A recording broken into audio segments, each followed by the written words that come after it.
you and I have to ask, how did we get this mine? OPEC production limits, helping to drive down the price of oil from $20.50 a barrel in the opening days of 1990 to a mere $13.60 a barrel by summer. We didn't come over on the Nita, the Pinta, and the whatchamacallit. We didn't land on Plymouth Rock. Plymouth Rock landed on us. Landed right on top of us. Where's the outcry?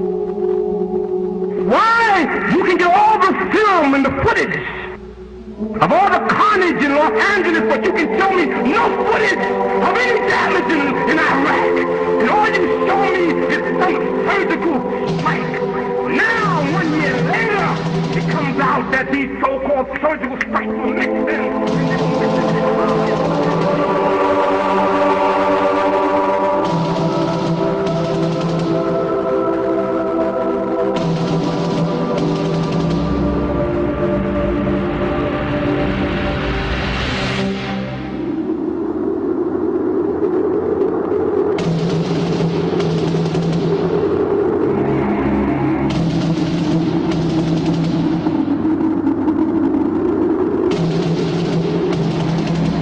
August 2nd, 1990, Saddam Hussein's forces crashed through the defenses of oil-rich Kuwait. In fear of an Iraqi invasion into Saudi Arabia, the United States and her coalition allies poured into the Arabian Peninsula to form a deterrent that would be known as Desert Shield. The result was a series of diplomatic talks, negotiations and counter-negotiations that rapidly declined into a no-hope situation. On August the 17th, 1991, Desert Shield became Desert Storm.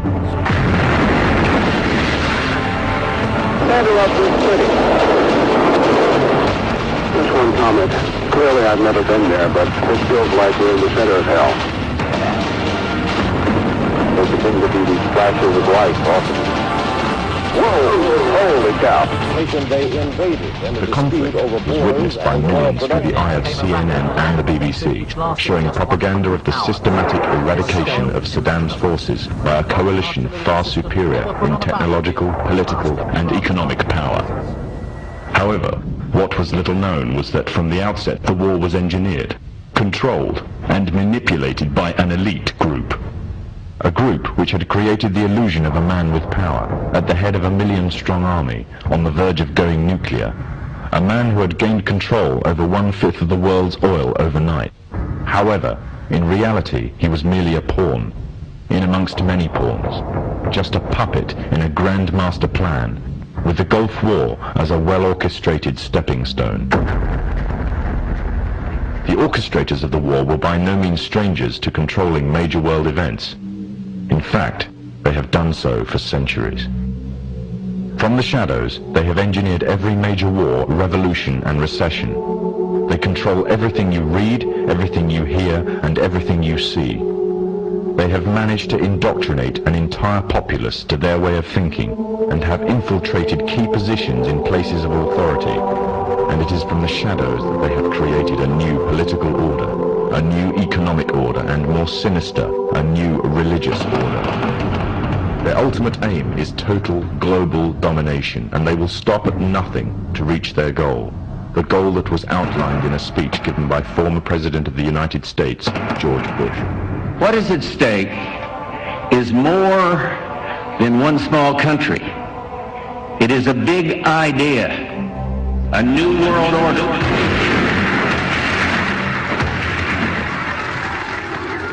However, the origins of this global plan were not created in the offices of the White House. In reality, their roots lay in another war. This time, the year is 1095, and the place, Clermont, France. 11th century Europe was ruled by the Church, which held a firm grip on the hearts and minds of the people. This power enabled Pope Urban II to wage war on the Muslim Caliphate and crusade in what he called a War of the Cross, to recapture the land of Jerusalem. It had been under Muslim rule since the year 637, but in 1099 this rule was brought to a bloody and sudden end. In the name of the cross, women were raped and murdered, children were put to the sword, and it is said that blood ran in the streets knee-high to the horses. Out of this land of bloodshed and terror, a group of men arose. Men that would stop at nothing to get what they wanted, no matter what the cost. 20 years after Jerusalem was taken, the Dome of the Rock was seized by a group of warrior monks calling themselves the Knights of the Temple of Solomon, or more simply, the Knights Templars. In Jerusalem, the Templars began to deviate further and further away from the practices of Christianity. They learnt the secret arts of the Kabbalah, an ancient form of Jewish magic, along with its dark rites and rituals. The Jews had learnt the arts from the pagans of ancient Egypt during the times of enslavement to the Pharaoh, and developed them into Babylon at the time of Nebuchadnezzar. In 1307, King Philippe of France arrested them for charges of denial of Christ, homosexuality, and idol worship, as well as magic. In 1314, Pope Clement V declared all Templars as heretics to Christianity, ordering all their properties to be seized. Their leader, Jacques de Molay, was captured and burnt to the stake. The Templars were cornered, and just when it seemed they were finished forever, a glimmer of hope arose from a seemingly certain end. They were to find a safe haven as well as an ally. But not in France. In fact, in a country in a desperate struggle for independence against the English, the country of Scotland.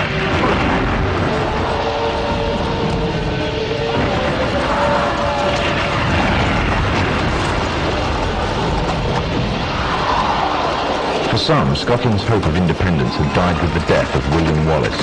However, to the King of Scotland, Robert the Bruce, the arrival of the Templars gave him a new secret weapon. Their experience, gained over 200 years of fighting the mighty armies of Islam, had made them expert in combat and warfare, and more than a match for any army brought before them.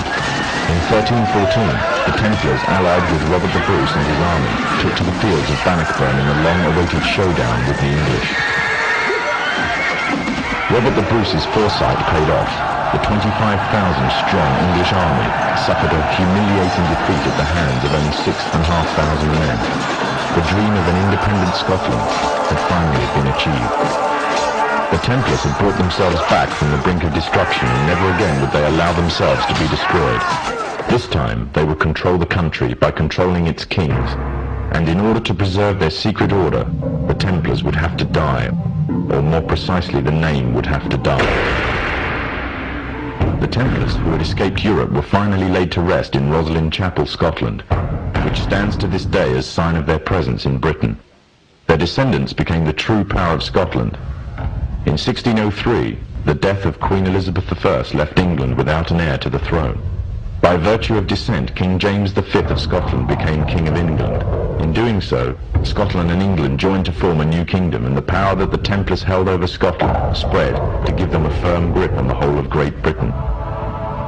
For over 100 years, the Templars concealed their activities, fading into the background until they were little known and little remembered. However, they did not cease to keep a firm grip on Britain. All the time they were planning, regrouping, and infiltrating positions of power in all corners of the kingdom. In 1717, the Templars made their reappearance in Europe. They had grown in both number and strength, and were now ready to coin a new identity, free from their reputation of the past, and given credibility by none other than the monarchy and aristocracy of England. And the name they chose for themselves was a name that would be known by many, but understood by a few. This new name, the Freemasons. The new identity and the grandeur of its members afforded the Masons with respect and dignity.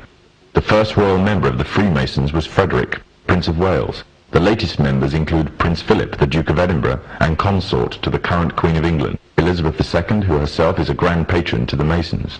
However, behind closed doors, the Freemasons were free to indulge in the secret rites and rituals handed down to them by their ancestors, and these became the basis of their levels of membership, called degrees.